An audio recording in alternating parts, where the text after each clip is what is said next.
তেঁতুল পাতার নতুন একটি আপডেটস নিয়ে চলে এসেছি।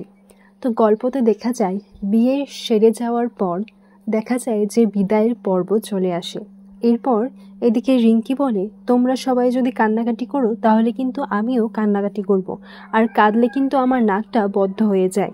এরপর তাদের আশীর্বাদ পর্ব শুরু হয়। তারপর এক এক করে বড় জেঠু থেকে শুরু করে সবাই তাদেরকে আশীর্বাদ করে। এরপর যখন ঋষিও তাকে আশীর্বাদ করে তখন সে একটু ইমোশনাল হয়ে পড়ে। এরপর এইদিকে ঝিল্লি, তারপর এক এক করে সবাই রিঙ্কি আর অমিত স্যারকে আশীর্বাদটা করে দেয়। এরপর এইদিকে ঝিল্লি আশীর্বাদটা সেরে সে যেন একটা অন্যরকম চেহারা দেখতে পায়। ঝিল্লিকে কাঁদতে দেখা যায়। এরপর রিঙ্কি যখন ঝিল্লিকে গিয়ে জড়িয়ে ধরে পেছন থেকে, তখন ঝিল্লি নিজেকে সামলিয়ে বলে, এই তেঁতুল পাতায় যখন আমি প্রথম পা রেখেছিলাম তখন তুমিই আমার প্রথম বন্ধু ছিলে, আর আজকে সে বন্ধু বিদায় নিয়ে এই বাড়ি থেকে চলে যাচ্ছে।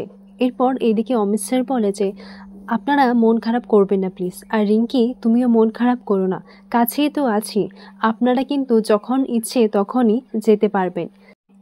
এইদিকে ঋষি যখন দয়া কাকিকে ফোন করে তখন দয়া কাকি বলে যে না ঋষি, আমি এই বিয়েটাকে কখনো মেনে নেব না, আর তোমরা তো আছোই, তোমরাই না হয় ওকে আশীর্বাদ করে দাও। এরপর এইদিকে রিঙ্কির মন খারাপ হলে মোমো বলে, তুমি আর কান্নাকাটি করো না, তোমার না নাকটা বদ্ধ হয়ে যায়, তারপর আমি কিন্তু নাক খোলার টেকনিকও জানি, বুঝতে পেরেছ? এরপর দেখা যায় যে বড় জেঠু বলে যে এই না না, আমার রিঙ্কি মাকে কিন্তু কেউ কাঁদাবে না, আর তোমরা ওকে কাঁদাচ্ছ কেন? ও তো হাসি খুশি এই বাড়ি থেকে যাবে, তাই না? আর বিদায়ের বেলা কি কেউ কাঁদে নাকি? এরপর সব সেরে যাওয়ার পর ঋষি বলে যে চলো এখন গিয়ে পড়তে বসবে, সব তো শেষ হয়ে গেছে। তখন ঝিল্লি বলে, ও মা, শেষ হয়ে গেছে মানে?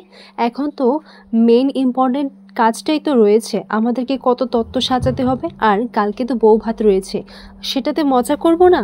তারপর দেখা যায় যে তারা তত্ত্ব সাজিয়ে তারপর বউ ভাতের দিনও চলে আসে। আর বউ ভাতে গিয়ে ঝিল্লি যখন বেশি করে ডেজার্ট খায় তখন ঋষি বলে যে আমার তো দেখি গা গুলাচ্ছে, এসব কি করে খাচ্ছ তোমরা? তোমাদের তো দেখছি প্রোগ্রামই শেষ হচ্ছে না। এরপর ঝিল্লি বলে, আমরা তো যাব না, আমরা তো আজকে এখানেই থাকবো। এরপর ঝিল্লি আর তাতাই তুতুল তারা থেকে যায় আর বলে যে আজকে যতই হোক তোমাদের তো একটা স্পেশাল দিন, তাই তোমাদের জন্য একটা সারপ্রাইজ আছে। এরপর এইদিকে তাতাই দাদা গিয়ে তাদের ঘরটা সুন্দর করে সাজিয়ে দেয়। আর তারা যখন ঘরে যায় তখন গিয়ে দেখে ঘরটা এত সুন্দর করে সাজানো যে দুজনই ভাবতে লাগছে যে হয়তো অমিত স্যার সাজিয়েছে, নইলে হয়তো রিঙ্কি। এরপর একটা কেকও রাখা ছিল, সেই কেকটাও কাটে। আর এইদিকে একটা কাণ্ড ঘটে যায়, তাতাই দাদা তো ঘর থেকে বেরোতেই পারেনি। আর এইদিকে ঝিল্লি বলে যে ইস, কি একটা বিচ্ছিরি কাণ্ড হয়ে যাবে বলো তো, আর তাদের দাদাকে আমি তো ডাকতেও পারবো না, এবার কি হবে?